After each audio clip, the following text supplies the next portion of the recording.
Well, my name is Ernie Reus. I'm a student here at Whittier College, and here I'm interviewing Dr. Lindgren, Professor of Political Science.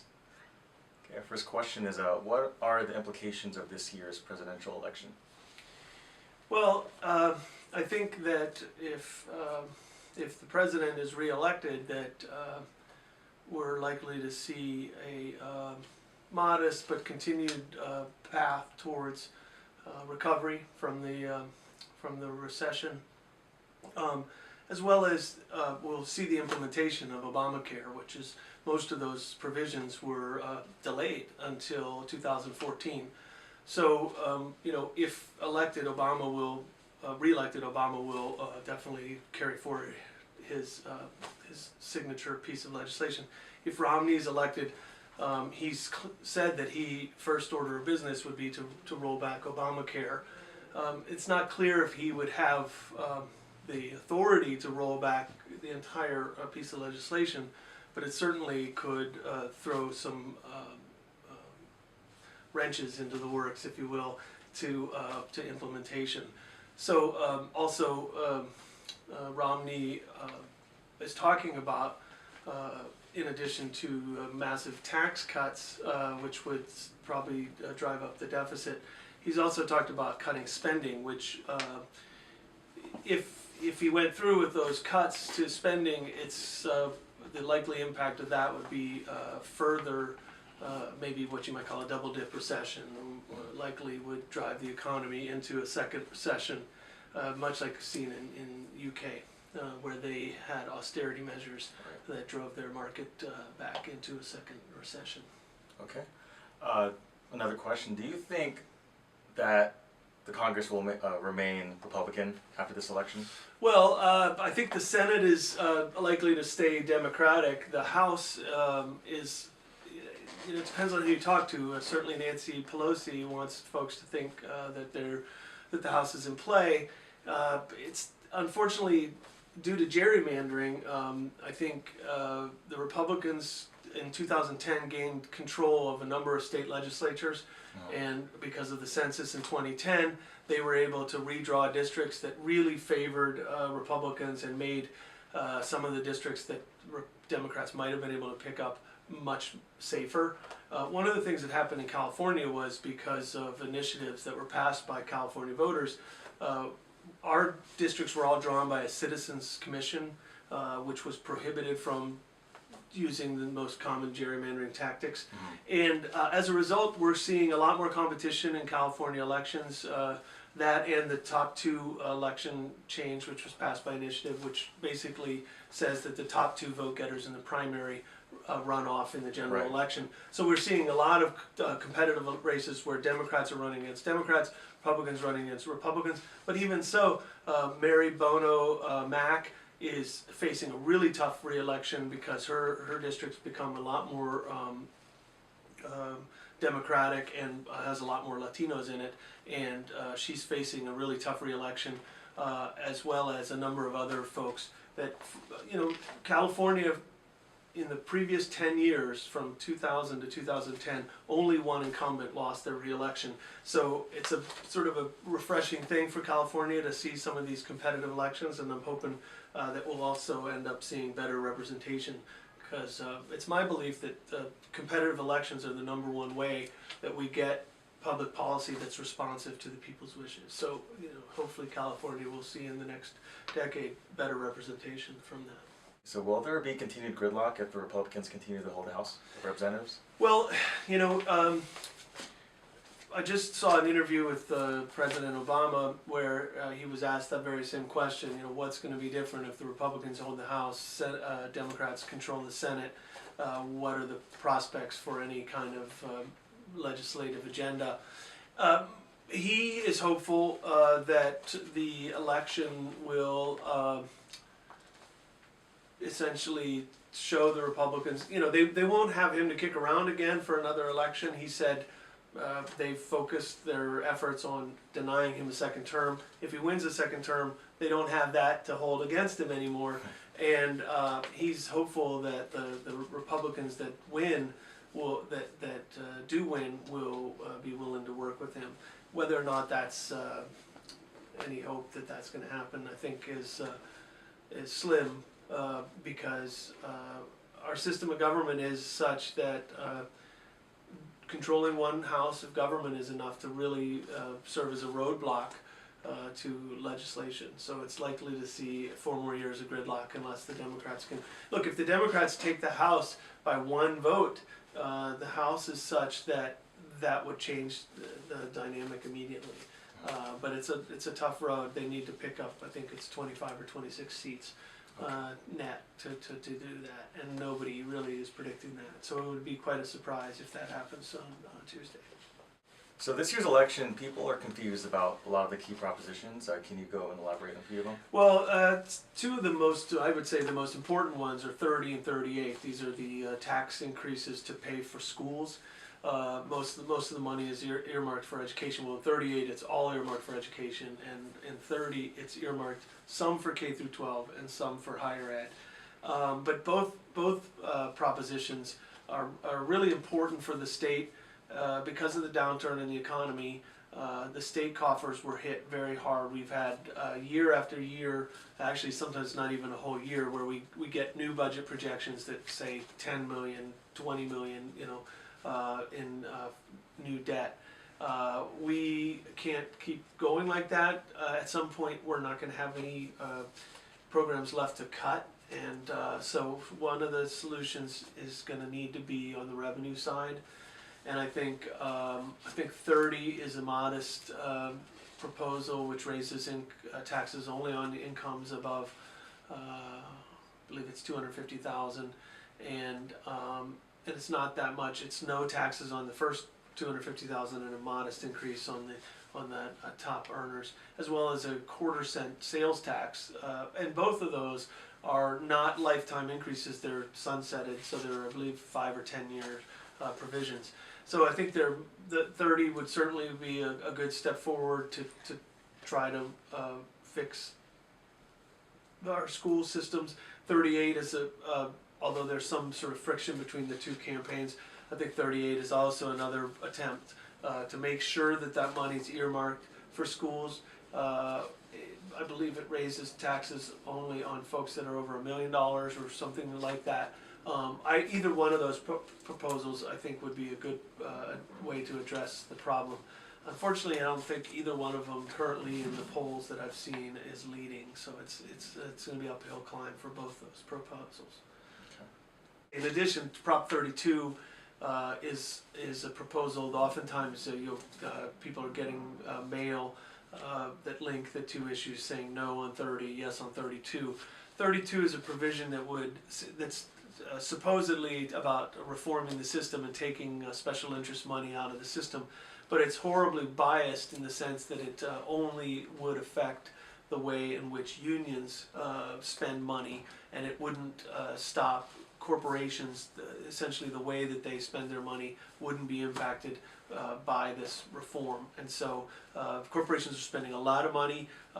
It's a just misleading reform in the sense that they say that it applies to corporations and unions equally, but essentially what it is, it says you can't have a payroll deduction, and typically corporations don't use payroll deductions to pay for their political campaigns. Only unions do. So essentially the reform would only apply to unions and take their money out, which would severely already tilt a playing field that's already heavily dominated by business interests. They spend probably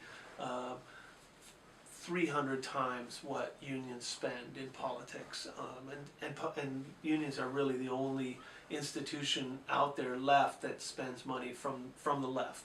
Right. And so if you take them out of the picture, it's going to further tilt the playing field. Okay. All right, we have 2 propositions on the board that talk about crime and saving money, Prop 34 and Prop 36. Can you elaborate on those? Yeah, 34 is to end the death penalty in the state, and 36 would reform the 3 strikes and you're out law.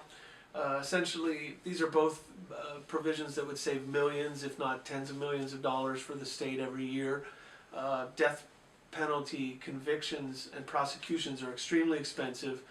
The appeals process is lengthy and expensive, And the possibility that we would get it wrong and that someone would wrongfully be put to death is an expense that I think most Californians are not willing to pay.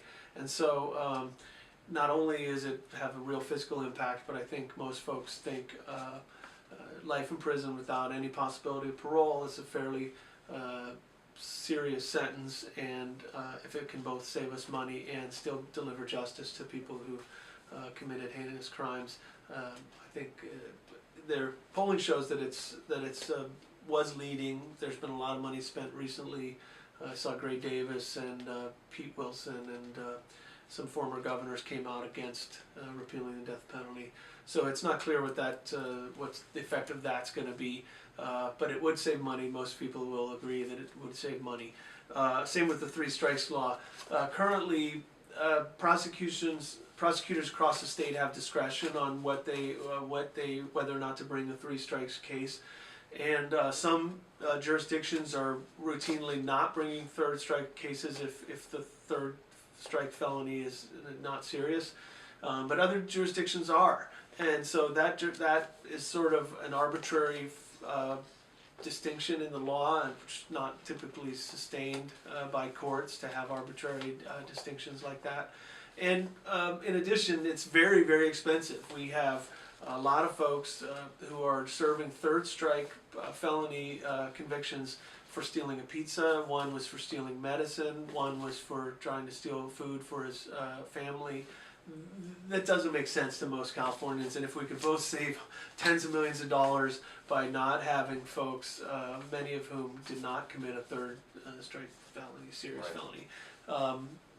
Again, most polls have shown that modestly ahead, but it's not clear. The final 2 weeks are where the bulk of money gets spent in these campaigns, really sort of flooding the airwaves, flooding the mailboxes with direct mail pieces, and that can really impact races. That's just why people hold their gunpowder until the last 2 weeks, because they know that that's the most effective time to do it. Of course, with early voting, that can stymie some of those efforts. In California, you can go down to the registrar's office and cast a ballot already. So we have another proposition regarding genetically modified foods and other objects. Can you elaborate on that too? Yeah, 37 is a genetically modified food labeling requirement. What's interesting is that Monsanto and other major big agricultural concerns have spent tens of millions of dollars. They've raised and they plan on spending tens of millions of dollars to defeat this. The pro 37 folks have raised only a couple million, mostly from folks like Amy's Foods, Cliff Bars, a number of sort of organic and small producers who believe that their product would be able to stand out in the market if these big ag concerns have to label their genetically modified ingredients. There was early polling that showed it ahead. There's been just an avalanche of money spent against it.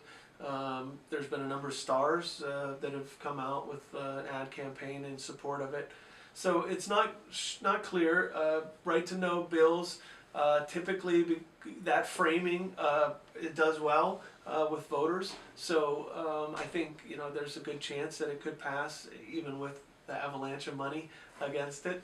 The key is going to be whether, since California isn't going to be that competitive at the presidential level, the key is going to be whether turnout.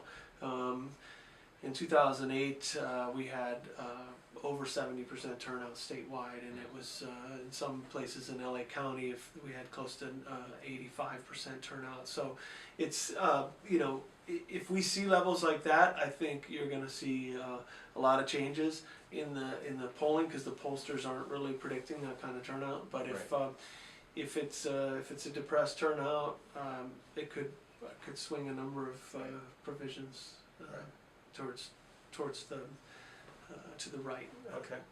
What are the indicators that the turnout's going to be less this election? Well, this is the big question. We have pollsters all across the map saying that they think there's going to be high turnout or low turnout.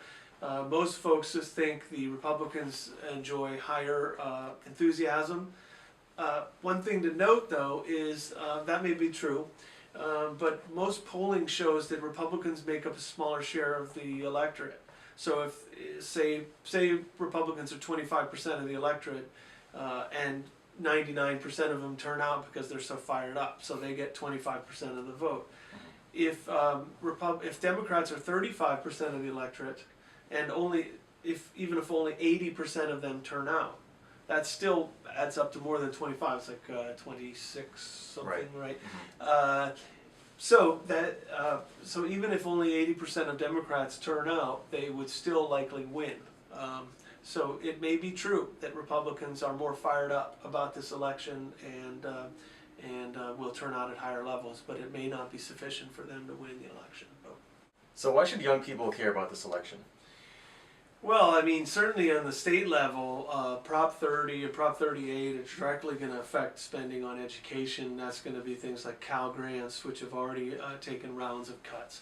So if young people want to see a change in their situation, I would urge them to go out to the polls, vote for those increases in taxes on the wealthiest, so that they pay their fair share. I would also say that they should go out and re-elect Barack Obama, because Barack Obama wants to let the Bush tax cuts expire for the wealthiest. That again is going to raise the kind of money that we need.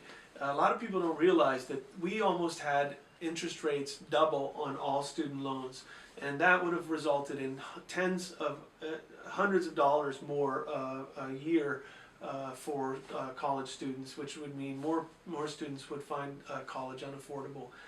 And that was a real crisis averted, but it was only temporarily averted unless there's a solution to the taxation issue and raising more revenues. Young people are going to see a much grimmer economic situation when they graduate and in the years to come. So it's a crucial election for the continuation of the economic growth. It's a crucial election for young people to continue to have funding in the state for higher education. For college students like myself, what's the outlook for us when we graduate if Obama still remains president? Well, it's been some rough years, a couple years there where less than half of graduates found work in their field or full-time work. So I think that the modest growth in government, if we can raise revenues without further cuts to government spending. If we have additional cuts to government spending, it's going to set off a whole other round of state cuts, which are going to lead to even grimmer situation in the economics. I would say, positive investment in education and training really makes sense for students to this day. You might think about looking beyond just a bachelor's degree and towards master's degrees and specialized training at higher advanced degrees to really prepare yourself to be competitive in the markets. I know that's tough for young folks to think about a couple more years of college, but it's especially because of the timing, it might make sense to think about those kind of things. Lifetime earnings are really increased by a master's degree, and so with the market looking like it is, it might make sense to continue to refine your skills and look for the right time. A lot of master's programs have created internships, so they have pathways to work right within the master's programs. So, Thank you for your time, all right, Dr. Lindgren. yeah, great, good talking to you. All right.